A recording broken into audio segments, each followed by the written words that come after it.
Hello दोस्तों, Goyal lectures में आपका एक बार फिर से स्वागत है। आज हम पढ़ेंगे फ्रेम के बारे में। HTML में फ्रेम का क्या काम है और हम फ्रेम को क्यों यूज़ करते हैं। तो दोस्तों, बेसिकली फ्रेम का जो फंक्शन होता है HTML पेज में कि हम एक ही डॉक्यूमेंट में डिस्प्ले करवाना चाहते हैं एक से ज़्यादा डॉक्यूमेंट को। जैसे हमारे पास एक विंडो है तो हम उसको पार्ट्स में डिवाइड कर देते हैं और उस डिफरेंट पार्ट्स में हम डिफरेंट डॉक्यूमेंट्स को डिस्प्ले करवा सकते हैं। और फ्रेम का सबसे ज़्यादा यूज़ होता है जब हम अपनी वेबसाइट बनाते हैं। आपने देखा होगा कि वेबसाइट सेक्शन में डिवाइड होती हैं। जब हम लेफ़्ट साइड पर क्लिक करते हैं तो राइट साइड में जो उसके कोरस्पॉन्डिंग पेज है वो ओपन होता है। तो फ्रेम बहुत ही इम्पोर्टेंट है HTML में। तो आज हम वही देखेंगे कि तो मैं without wasting much of your time start करते हैं प्रोग्रामिंग से, जिससे आपको बेहतर समझ आएगा। तो HTML, तो अब इसमें हम देखेंगे कि हम फ्रेम में कैसे डिवाइड करते हैं एक HTML डॉक्यूमेंट को। हेड,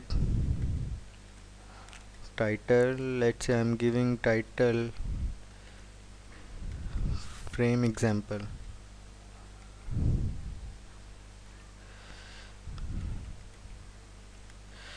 और हेड को क्लोज करता हूँ मैं। तो दोस्तों, नॉर्मल जो HTML पेज होता है उसमें होता है HTML डॉक्यूमेंट से स्टार्ट होता है, हेड होता है और बॉडी होती है। बट जिसमें हमें हमारे पास फ्रेम होता है तो उसमें हमारे पास बॉडी नहीं होती, उसमें एक डिफरेंट टैग का यूज़ होता है। उस टैग का नाम है फ्रेम सेट। तो इस बात को हमेशा याद रखना, जब भी हमें फ्रेम का यूज़ करना हो इस टैग का यूज़ हम हमेशा करेंगे, फ्रेम सेट। ठीक है दोस्तों, फ्रेम सेट को मैं क्लोज़ करता हूँ और यहाँ पर मैं HTML को क्लोज़ करता हूँ। तो दोस्तों, ये तो हमने फ्रेम में डिवाइड कर लिया बेसिकली इसमें, लेकिन हमें ये तो पता चला नहीं हम हॉरिजेंटली डिवाइड करना चाहते हैं फ्रेम, मतलब विंडो को अपनी, या वर्टिकली डिवाइड करना चाहते हैं। तो इसके लिए फ्रेम सेट के दो एट्रीब्यूट होते हैं, रोज़ और कॉल्स। तो सबसे पहले मैं कॉल्स का यूज़ करके आपको बताता हूँ कि इसको कैसे करते हैं। कॉल्स हम जितने भी फ्रेम में डिवाइड कर सकते हैं अपनी विंडो को। जैसे मैं देता हूँ पहला 20%, सेकंड 80%। तो जो हमारा फर्स्ट पार्ट होगा वो 20% एरिया को कवर करेगा और जो सेकंड पार्ट होगा 80% एरिया को कवर करेगा। तो इसका मतलब है हमारे पास दो फ्रेम हो गए। अब उन फ्रेम में, जैसे कि मैंने बताया था, दो फ्रेम हो गए हमारे पास। उन फ्रेम में हम डिफरेंट डॉक्यूमेंट्स को डिस्प्ले करवा सकते हैं। तो उनके लिए हमारे पास एक टैग होता है फ्रेम। ठीक है दोस्तों, हमारा दो फ्रेम में डिवाइड हुआ तो दो हमने टैग ले लिए, फ्रेम, दो टैग। ठीक है दोस्तों, अब फ्रेम में हमें सोर्स डिफाइन करना पड़ेगा कि फर्स्ट फ्रेम में हम किस डॉक्यूमेंट को दिखाना चाहते हैं। तो मैं देता हूँ SRC से डॉक्यूमेंट 1, डॉक्यूमेंट 1 .html। और ऐसे ही हमारे पास दूसरा फ्रेम है। दूसरे फ्रेम में भी हमें ये दिखाना पड़ेगा कि हम किस डॉक्यूमेंट को इसमें डिस्प्ले करवाना चाहते हैं। तो मैं ये हमारा एक सैंपल बन गया है, इसको मैं सेव कर लेता हूँ दोस्तों। Ctrl+S किया मैंने। डेस्कटॉप पे मैंने एक फ़ोल्डर बना रखा है फ्रेम्स के नाम से, मैं इसमें सेव करता हूँ फ्रेम एग्ज़ाम्पल, frame_example.html। और दोस्तों, ऑल फाइल्स, और मैं ये सेव कर लेता हूँ। ठीक है दोस्तों, अब आप देखेंगे कि ये हमारा सेव हो गया फ्रेम एग्ज़ाम्पल। जो हमने डॉक्यूमेंट 1 और डॉक्यूमेंट 2 दिया है यहाँ पर, डॉक्यूमेंट 2 सॉरी, तो ये मैंने पहले से बना रखा है ताकि टाइम को ज़्यादा वेस्ट ना करते हुए। तो मैं आपको इसकी दिखा देता हूँ इसमें मैंने क्या लिखा है। इसमें मैंने लिखा है सिंपल, ये एक HTML डॉक्यूमेंट है। HTML है, टाइटल डॉक्यूमेंट 1, और जैसे बॉडी में एक हमारा एट्रीब्यूट होता है BG कलर, जिसको मैंने वैल्यू दी है red. Name BG colour attribute का, उसकी वैल्यू रेड। तो एक, अभी आप इन सब के बारे में भूल जाइए दोस्तों। मैं सिर्फ, आप इतना देखिए कि दिस इज़ डॉक्यूमेंट 1। ठीक है दोस्तों, और मैं इसको कमेंट कर देता हूँ दोस्तों।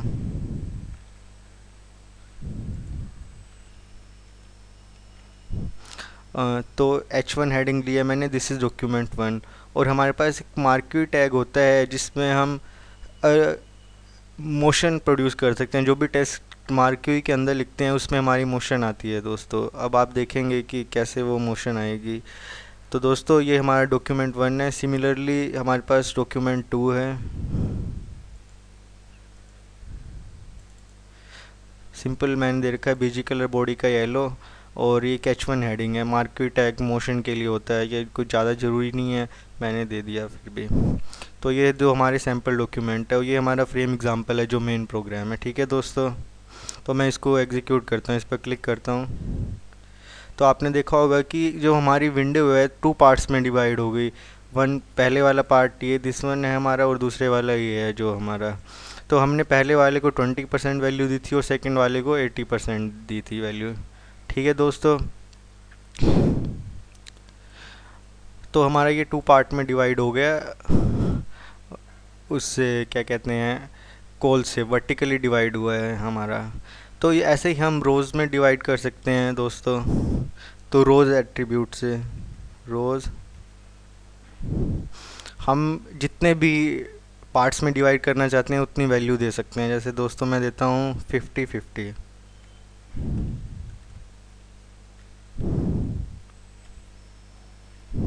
मैंने इसको कंट्रोल एस से सेव किया दोस्तों, और इसको रिफ़्रेश करता हूँ। ठीक है दोस्तों, आपने देखा कि 2 फ्रेम में हमारा डॉक्यूमेंट आ रहे हैं और 2 फ्रेम में नहीं आ रहे, क्योंकि अब हमारे पास 2 नहीं 4 फ्रेम हो गए, लेकिन हमने जो वैल्यू प्रोवाइड कर रखी है सिर्फ वो 2 फ्रेम्स की कर रखी है। तो ऐसे ही हमें और 2 फ्रेम की वैल्यू प्रोवाइड करनी पड़ेगी दोस्तों। तो ऐसे ही थर्ड फ्रेम के लिए मैं लिखता हूँ SRC equal to brown page. ऐसे हम सिंपल पेज मैंने बना रखा है दोस्तों। ऐसे ही फोर्थ फ्रेम की मैं वैल्यू प्रोवाइड करता हूँ ग्रीन पेज। एक ये भी हमारा सैम्पल डिफ़ॉल्ट पेज है दोस्तों। ठीक है दोस्तों, मैंने थर्ड और फोर्थ फ्रेम की वैल्यू प्रोवाइड कर दी। हम इसको एग्जीक्यूट करेंगे। अब हमारे 4 फ्रेम में डिवाइड हो चुका है पेज, और चारों को हमने वैल्यू प्रोवाइड कर रखी है दोस्तों। ठीक है दोस्तों, समझ आ गया हमें यहाँ तक।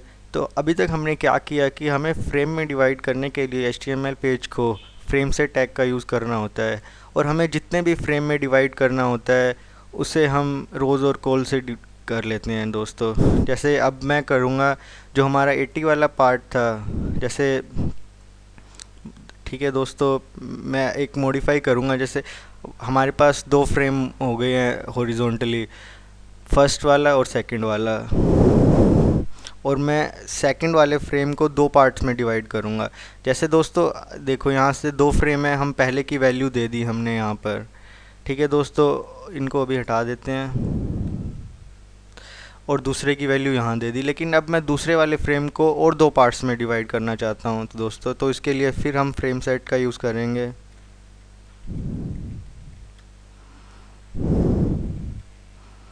Frame set cols is equal to 50%। तो अब हमारे पास 2 फ्रेम हो गए। तो दोस्तों आपने एक बात नोटिस की होगी कि मैं फ्रेम सेट को पहले क्लोज कर देता हूँ, फिर बताता हूँ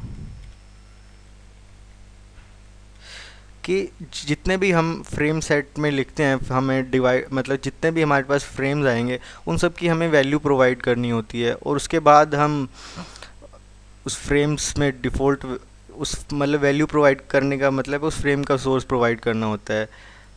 तो जैसे कि ये फ्रेम हमारे रोज 2, जो हमारी ये विंडो थी 2 फ्रेम्स में डिवाइड हो गई थी। हाँ, फर्स्ट फ्रेम हमने एज इट इज़ यूज़ कर लिया, और सेकंड फ्रेम का हमने क्या किया, फ्रेम से टैग का यूज़ करके 2 फ्रेम्स में वो डिवाइड कर लिया। तो एक की वैल्यू तो मैं यहाँ दे दी, और दूसरे की वैल्यू तो हम दे सकते हैं। दूसरे की वैल्यू सिमिलरली हमें फ्रेम टैग का यूज़ करके देनी होगी। मैं यहाँ पर अब ग्रीन पेज और ब्राउन पेज दे देता हूँ दोस्तों।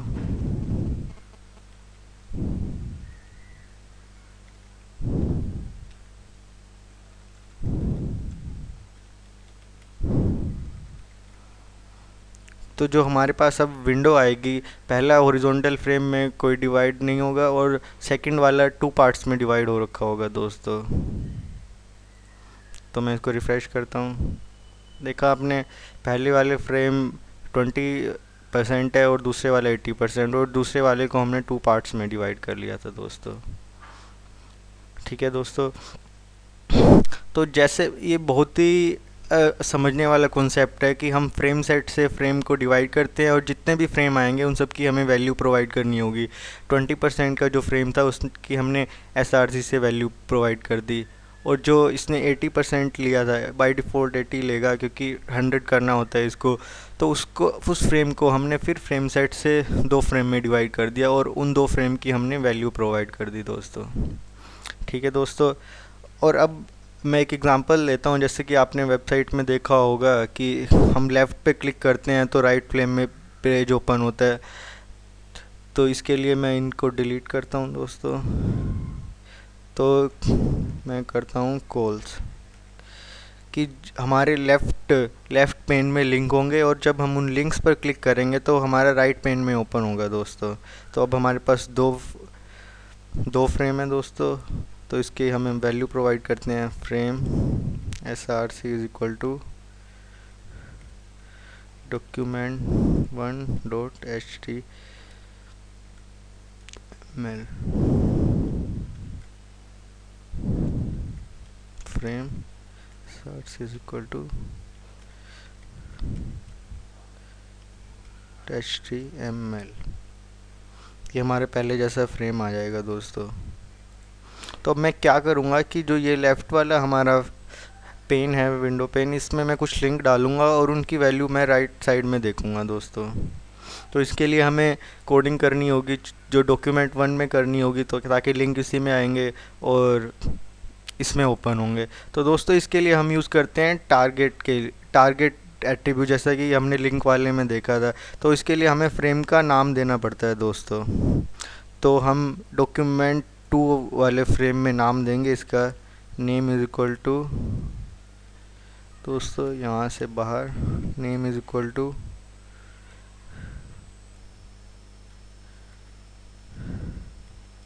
राइट फ्रेम से कुछ भी आप दे सकते हो। ठीक है दोस्तों, तो अब मैं जाता हूँ document1 की कोडिंग पर। उसमें लिंक हमें देने होंगे।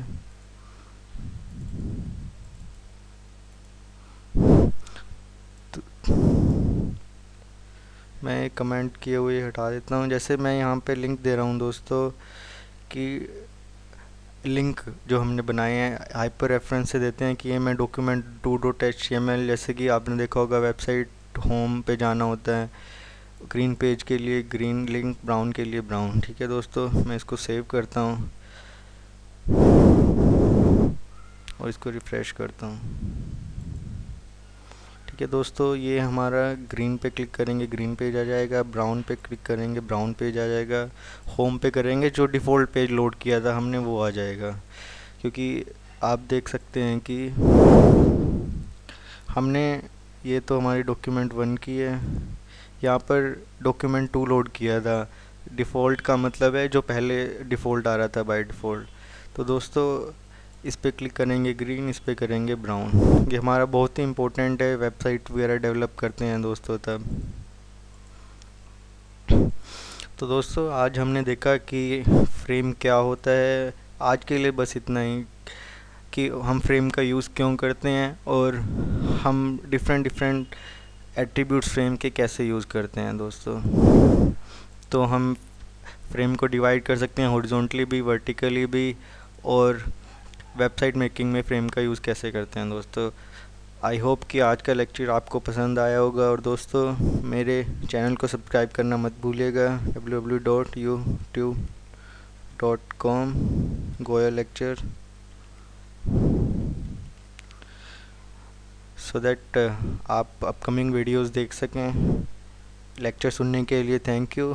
मिलते हैं नेक्स्ट लेक्चर में। ओके बाय बाय दोस्तों, टेक केयर।